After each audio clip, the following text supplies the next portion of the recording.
So this is my third mandala design sa Adobe Illustrator. Originally siya ay raster image. Ginawa ko lang vector base. Yung original copy niya ay ito. Downloads. So ito siya.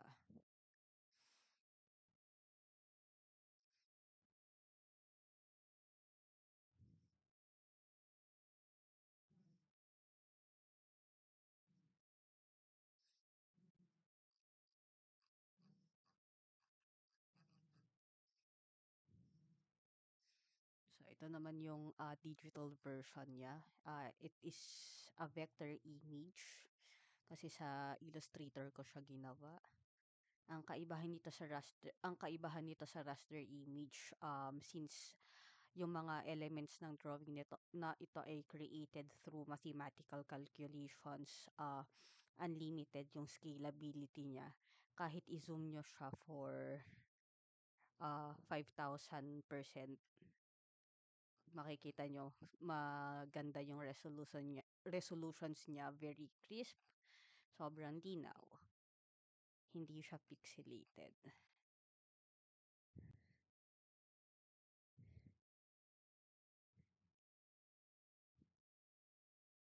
Balik na natin 25%.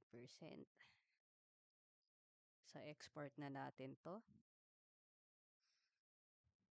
File, export, export as.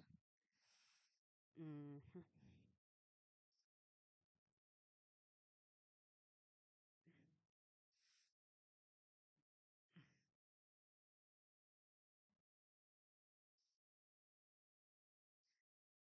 Okay. Tapos upload na natin.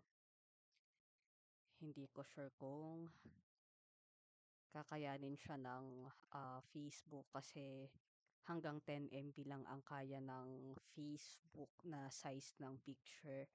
Most of the time kapag ka vector based ang ginagawa kong image katulad nito, masyado na siyang malaki yung file size.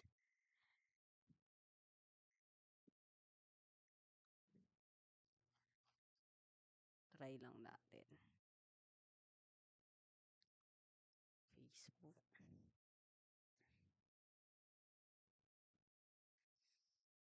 So, punta tayo sa profile ko.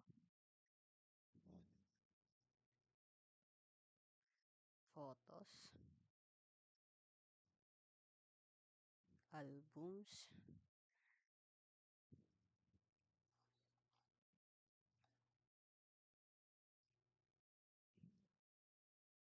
Tapos, add to album.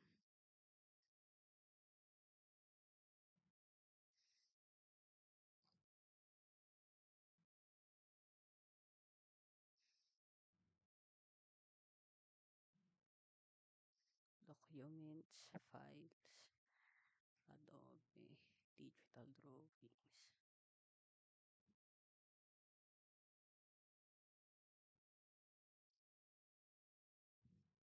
Mhm.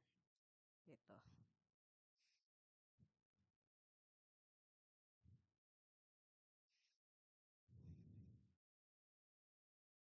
Sana umabot. Yes, umabot naman yung file size.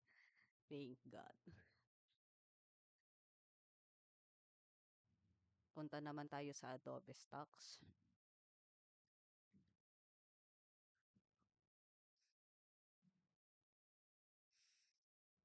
Contributor din kasi ako dito.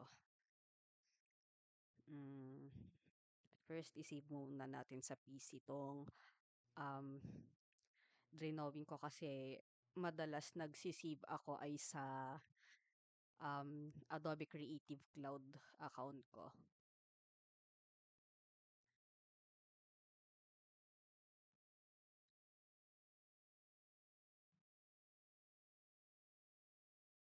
Sa pangalan natin, Zentankel Mandal. Zentankel Theme Mandala.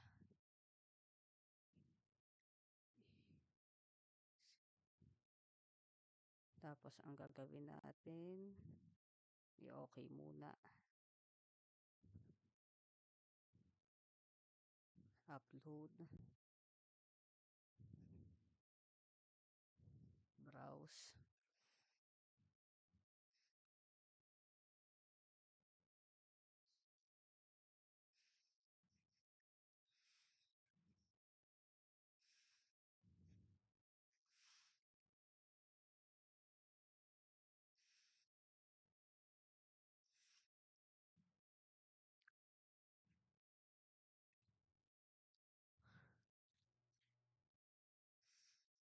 Medyo matagal nga lang kasi malaki.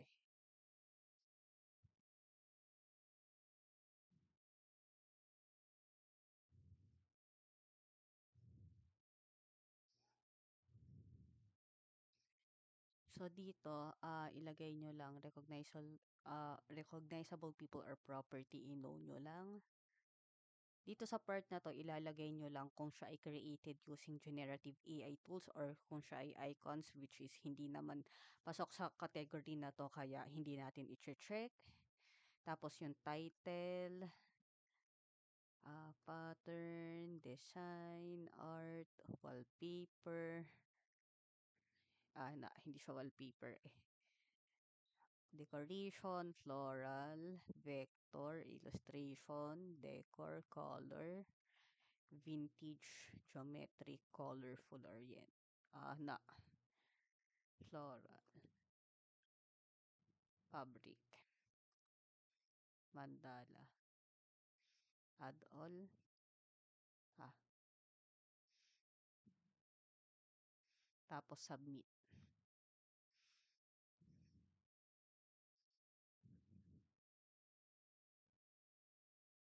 Select lang yung pusa,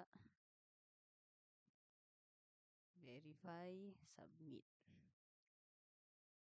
So, dito sa review nyo makikita yung mga na-upload nyo na file na for approval. So, dito may nakalagay kung ano yung mga not accepted. Tapos, nakalagay naman dito sa dashboard kung ano yung mga na-accept sa inyo na ginawa nyo. Yon.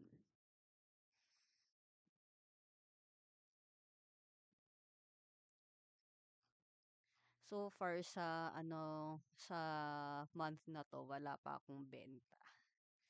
Hopefully meron.